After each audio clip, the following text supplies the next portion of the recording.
Good morning class. তোমরা সবাই ভালো আছো তো? তোমাদের সকলের সাথে অনেকদিন কোনো দেখা সাক্ষাৎ নেই।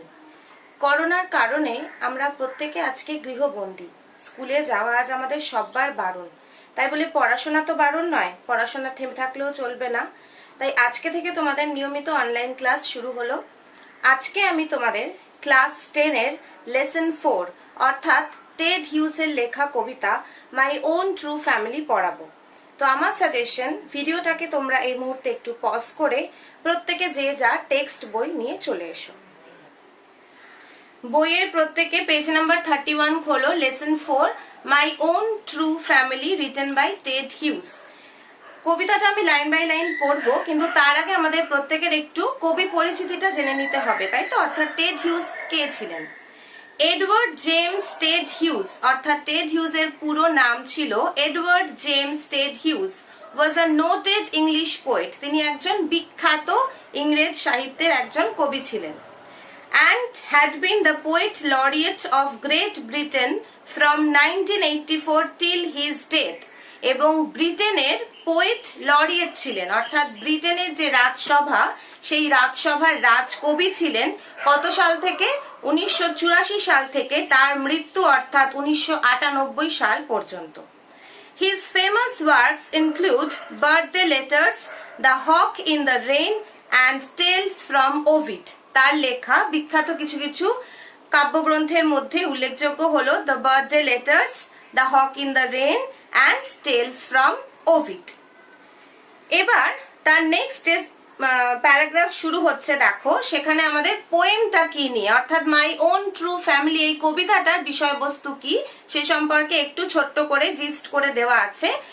The poem describes the magical experience of a young child in an oak wood. অর্থাৎ এই কবিতাটি পড়লে আমরা কি জানতে পারবো? একটি ছোট ছেলে, ছোট বাচ্চার ম্যাজিক্যাল এক্সপিরিয়েন্স, একটি আশ্চর্য অভিজ্ঞতা কোথায় হয়েছিল? ইন অ্যান ওক উড অর্থাৎ ওক গাছের জঙ্গলে বা বনে।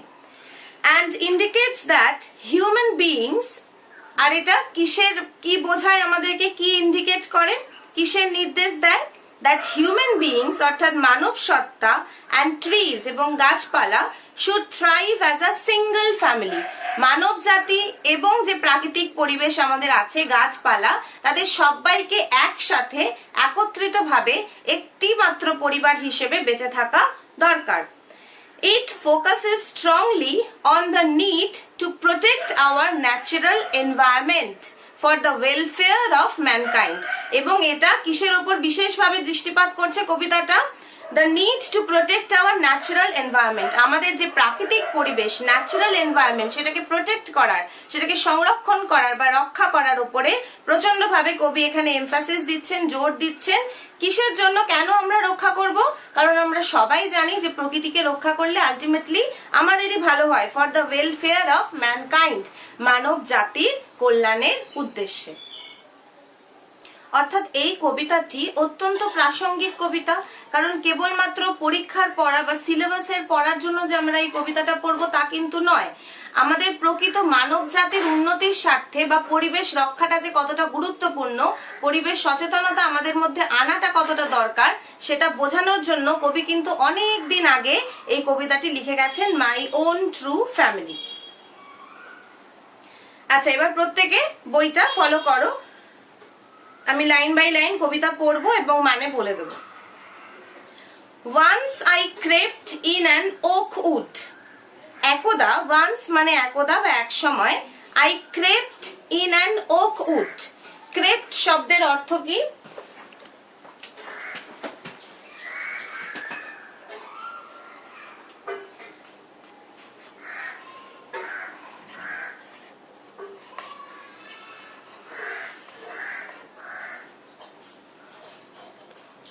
ক্রেপ্ট শব্দের অর্থ হলো চুপি সারে প্রবেশ করা, অর্থাৎ অত্যন্ত মন্থর গতিতে কবি এখানে প্রবেশ করলেন। কোথায় প্রবেশ করলেন?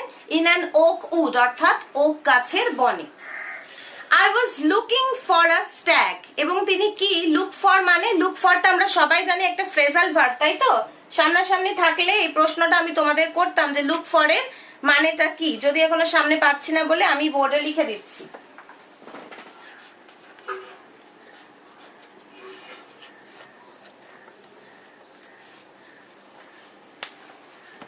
লুক ফর শব্দের অর্থ হলো খোঁজ করা, অর্থাৎ কবি কিসের খোঁজে ওক উডে গেছিলেন? I was looking for a stag. Stag মানে দেখো তোমাদের বইয়ের কবিতার শেষেই লেখা আছে stag মানে মেল ডিয়ার বা পুরুষ হরিণ, অর্থাৎ কবি এখানে একটি পুরুষ হরিণের খোঁজে ওক উডে প্রবেশ করেছিলেন অত্যন্ত মন্থর গতিতে বা চুপিসারে। সেখানে প্রবেশ করে তিনি কি দেখলেন? আচ্ছা, লুকিং ফর আ স্ট্যাগ, কেন তিনি স্ট্যাগ লুক মানে কেন তিনি স্ট্যাগ খুঁজতে গেছিলেন? এটা আমরা একভাবে ইন্টারপ্রেট করতে পারি যে কবি এখানে হয়তো কোন শিকারের উদ্দেশ্যে, হান্টিং এর উদ্দেশ্যে হয়তো তিনি পুরুষ একটি হরিণের সন্ধানে গেছিলেন। তার কারণ টেড হিউজ সম্পর্কে একটা কথা না বললেই নয়, টেড হিউজ যে পরিবেশে বড় হয়েছিলেন সেই পরিবেশটা ছিল পুরো জঙ্গলে আবৃত, মানে জঙ্গলের মধ্যে তিনি বড় হয়েছিলেন। He spend his childhood among Woods, অর্থাৎ ছোটবেলাটা কাটিয়েছিলেন জঙ্গলের মধ্যে, এবং তার এই ধরনের শখ ছিল, মানে হান্টিং, ফিশিং, সুইমিং, সাঁতার কাটা, শিকারে যাওয়া, মাছ ধরা, এই ধরনের তার হবিজ বা শখগুলো ছিল। তো আমরা এইভাবে এটাকে ইন্টারপ্রেট করতেই পারি যে কবি খুব মন্থর গতিতে, কারণ খুব ধীরে ধীরে তিনি এগোচ্ছেন, কারণ আমরা জানি যে হরিণ খুব চটপটে একটা প্রাণী, একটু পায়ের আওয়াজ পেলেই সে পালাবে, সেই কারণে হরিণকে ধরার জন্যই হয়তো সে খুব চুপি সারে ওক উডে প্রবেশ করেছে। সেখানে প্রবেশ করে তিনি কি দেখলেন? সেকেন্ড লাইন দেখো, I met an old woman there. প্রবেশ করে তিনি সেখানে দেখতে পেলেন একজন বৃদ্ধাকে, একজন বৃদ্ধা মহিলার তিনি সেখানে দেখা পেলেন। All নবলি stick and rag. নবলি stick মানে এটারও তোমাদের মানে কবিতার শেষে দেওয়া আছে। নবলি মানে দেখো দেওয়া আছে পেজ নাম্বার 33 তে, আনস্টেডি, অর্থাৎ হাতের যে স্টিক, হাতের যে লাঠিটা সেটা ভীষণ নড়বড়ে। She could not hold the stick steadily, কোনোভাবেই কিন্তু হাতের যে ধৃত লাঠিটাকে স্টেডিলি অর্থাৎ দৃঢ়ভাবে তিনি ধরতে পারছিলেন না। অ্যান্ড র্যাগ, এবং সেই মহিলার পরিহিতা যে পোশাক ছিল সেটা ছিল শত ছিন্ন ভিন্ন, অর্থাৎ মহিলার বয়স অত্যন্ত জরাজীর্ণ অবস্থায় তিনি পৌঁছে গেছেন এবং তার পরিধেয় বস্ত্রও কিন্তু শত ছিন্ন হয়ে গেছে। এইটা হচ্ছে আউটার মিনিং, অর্থাৎ স্ট্রেট ওয়েতে এটা লাইনটার ইন্টারপ্রেট করলে আমরা এটাই বুঝতে পারছি, কিন্তু এই লাইনের একটা ইনার মিনিং আছে। এখানে ওল্ড ওম্যানটা একটা সিম্বল।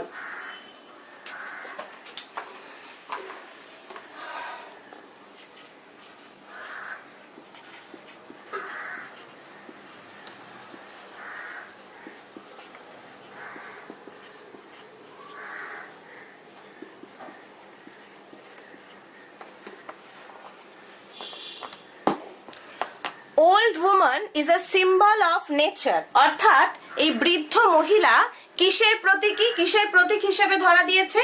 নেচার, অর্থাৎ আমাদের যে প্রকৃতি, আমাদের মা প্রকৃতির এখানে একটা প্রতীক হিসাবে বৃদ্ধ মহিলাটি দেখা দিয়েছে। কেন বৃদ্ধ? তার কারণ কবি প্রকৃতিকে বৃদ্ধ বলেছেন এই কারণেই। আমরা বলতেই পারি যে পৃথিবী সৃষ্টির একদম আদিক্ষণে প্রকৃতির অবস্থা যেরকম সুজল সুফলা ছিল, যত গাছপালা ছিল, চারপাশটা যতটা সবুজ ছিল, বর্তমানে সেটা আর নেই। আমরা প্রচুর পরিমাণে ডিফরেস্টেশন করছি, আমরা নির্বিচারে গাছপালা কাটছি, তার প্রভাব আমরা এখনো বুঝতে পারছি দারুণ ভাবে। কি হচ্ছে? গ্লোবাল ওয়ার্মিং হচ্ছে, চারপাশে বিশ্ব উষ্ণায়ন হচ্ছে, অর্থাৎ চারপাশের পরিবেশের তাপমাত্রা অত্যাধিক ভাবে বেড়ে যাচ্ছে। তো তার ফলে কি প্রকৃতি সৃষ্টির একদম আদি লগ্নে প্রকৃতির অবস্থা যা ছিল বর্তমানে সেটা নেই, সেটা একদম জরাজীর্ণ অবস্থায় পৌঁছে গেছে, অর্থাৎ প্রকৃতি তার সবুজ চির সবুজ যে স্টেটটা সেটা হারিয়ে কিসের দিকে আস্তে আস্তে মৃতপ্রায় হয়ে গেছে, অর্থাৎ মৃত্যুর দিকে এগিয়ে যাচ্ছে। এবং তার পরিধেয় বস্ত্র কি না? র্যাগ, অর্থাৎ শতছিন্ন। She said, I have your secret here inside my little bag. এই যে বৃদ্ধা মহিলা তিনি কবিকে দেখে কি বলছেন? I have your secret here, অর্থাৎ আমার কাছে তোমার গোপন তথ্যটি আছে। তুমি কি কি দুষ্কর্ম অপকর্ম করেছো তোমার এই ইহ জীবনে, তার সমস্ত ঘটনাবলী কিন্তু আমার এই ছোট্ট ঝুলিতে আছে। Then she began to cackle and I began to quake.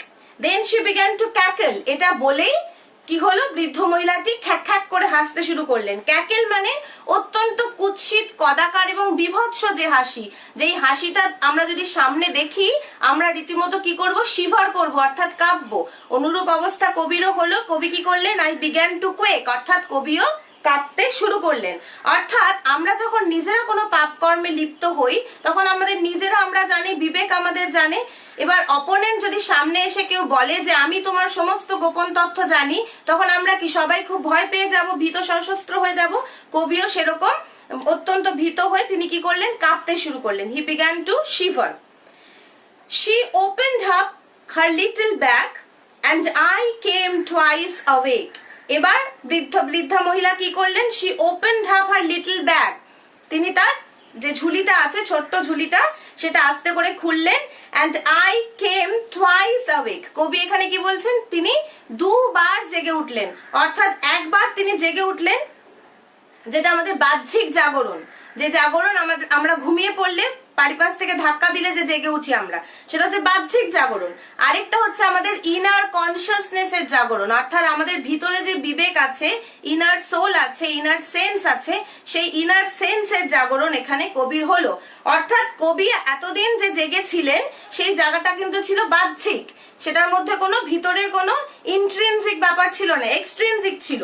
এবার তিনি যে জাগরণটা তার হলো সেটা হচ্ছে প্রকৃত অর্থে জাগরণ। Surrounded by a staring tribe and me tied to a stake, এই যে জেগে উঠলেন, জেগে উঠে তিনি কি দেখলেন, সারাউন্ডেড, অর্থাৎ তিনি কি হয়ে আছেন, সারাউন্ডেড মানে আমরা কি জানি,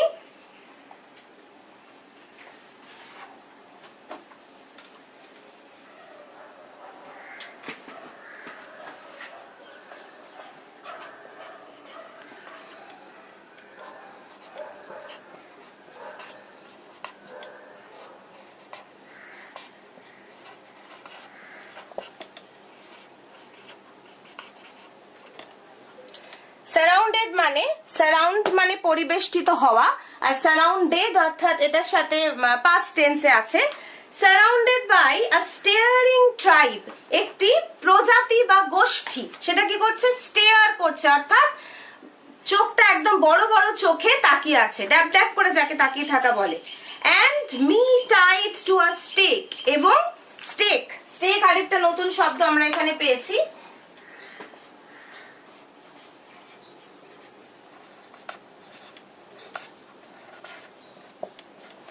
স্টেক মানে হলো খুঁটি। স্টেকে সাধারণত গরু ছাগলকে বাঁধা হয়। তো কবি এখানে যখন তার বাহ্যিক এবং আন্তরিক এই দু ধরনের জাগরণ ঘটলো, তখন তিনি কি দেখতে পেলেন, এই জাগরণের পরেই তিনি দেখতে পেলেন he was surrounded by a staring tribe, একটি প্রজাতি বা গোষ্ঠী তার দিকে বড় বড় চোখে তাকিয়ে আছে। And me tied to a stake, এবং তিনি একটি খুঁটির সাথে তাকে বাঁধা হয়েছে, বেঁধে বদ্ধ অবস্থায় তিনি আছেন। ঠিক আছে, এই পর্যন্ত সবাই বুঝতে পেরেছো? তাহলে আমি প্রথম দুটো স্ট্যান্জা আজকের এই ফার্স্ট ইংলিশ ক্লাসে, অনলাইন ক্লাসে আমি কমপ্লিট করলাম। পরের যে তিনটে স্ট্যান্জা আছে আমি নেক্সট ক্লাসে করাবো। তোমরা এই ভিডিওটা বাড়িতে 2-3 বার দেখবে এবং ভালো করে প্রত্যেকটা ওয়ার্ডেরও আমি মানে বোর্ডে লিখিয়ে দিয়েছি, ভালো করে যে ওয়ার্ডগুলো যেগুলো বইতে নেই সেই এক্সট্রা মানেগুলো আমি বোর্ডে লিখিয়ে দিয়েছি। তোমরা ভালো করে কবিতাটা বোঝার চেষ্টা করবে। কবিতাটার একটা আউটার মিনিং আছে এবং একটা ইনার মিনিং আছে, দুটো মিনিং আমি বুঝিয়ে দিয়েছি। ভালো করে ভিডিওটা দেখে জিনিসটা আয়ত্ত করার চেষ্টা করবে। আমি খুব শীঘ্রই আবার লাস্টের পার্টটা নিয়ে ফেরত আসবো। ততক্ষণ পর্যন্ত তোমরা বাড়িতে থাকো, কেউ বাইরে বেরোবে না, আর সুস্থ থাকো।